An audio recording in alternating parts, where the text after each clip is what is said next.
За дуучин Мишель Казахстан улсад зохион байгуулагдсан Silkway Star олон улсын тэмцээнээс Гран-при шагналыг хүртсэн байна. За манай улсаас өмнө нь Монгол улсын гавьяа жүжигчин Саран Туяа 32 жилийн өмнө энэхүү шагналыг хүртэж байжээ. Түүнийг Казахстаны засгийн газраас 2 дугаар найрамдлын одонгоор шагнаад байгаа юм. Тус шагнал нь найрамд соёл гэх утгатай бөгөөд түүнийг Монгол Казахстан хоёр улсын нүүдэлчдийн эв нэгдлийг бэхжүүлсэн гэх утгаар нь шагналыг болгожээ. Тэгээ Silkway Star тэмцээн маань энэ жилийн сая 8 сарын дундаас эхлээд явагдсан байгаа.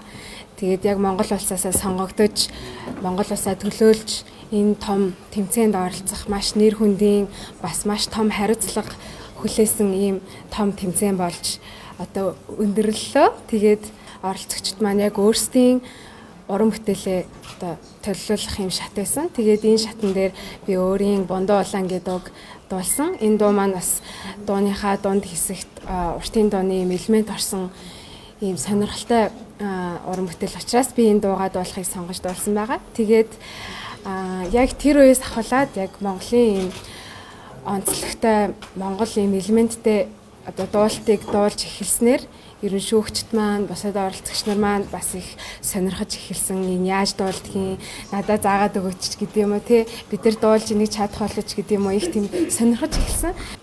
Олон улсын тайзан дээр гадны бусад одоо орны дуучидтай те, бусад одоо гадны хүмүүстэй хамт байхад хамгийн том түвшиг болж исэн хүмүүс бол одоо Монгол улсыг төлөөлж шүүгчээр ирсэн Gulfirus болон Саран Туяа одоо дуучин маань маш том одоо түвшиг болж исэн намайг одоо юу гэдэг энэ тэмцээнд орсон нь одоо зүгээр оролцож байгаа нь маш том одоо зүйл шүү. Тийм болохоор бити одоо заавал ялна гэж юу гэдэг өөрийгөө ингэж хүндрүүлж стресстүүлээрээ хангалттай одоо гоё тэмцээндээ оролцож байгаа нь маш том зүйл учраас гоё өөрийгөө харуулаарай гэд миний одоо сэтгэл зүйг их гоё доктортой барьж исэн. Тэгээд одоо тайзан дээр гарахын өмнөх ч юм уу те их тийм сандарлыг надад маш гоё хөнгөлж одоо сэтгэл зүйч гэх юм уу те маш гоё маш том тэмцээсэн. Тэгээд түүнээс гадна би бас ээжтэйгээ тэмцээнд явсан. Тэгээд ээж маань бол тайзны ард байнга одоо бүр бүх одоо цаг үед л миний хажууд байсан. Тэгээд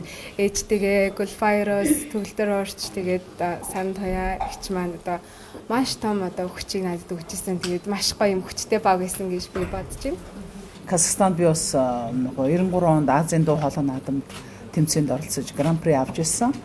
Нэгсэндээ 32 жилийн өмнө олон улсын тэмцээнээс манай рок попын төлөөлөгчөөс одоо анхны бөгөөд сүүлчийн удаа авсан байсан. Ингээ 32 жил удаан хүлээсний дараа дуншиж манай Мишель авсанд би их баяртай байна.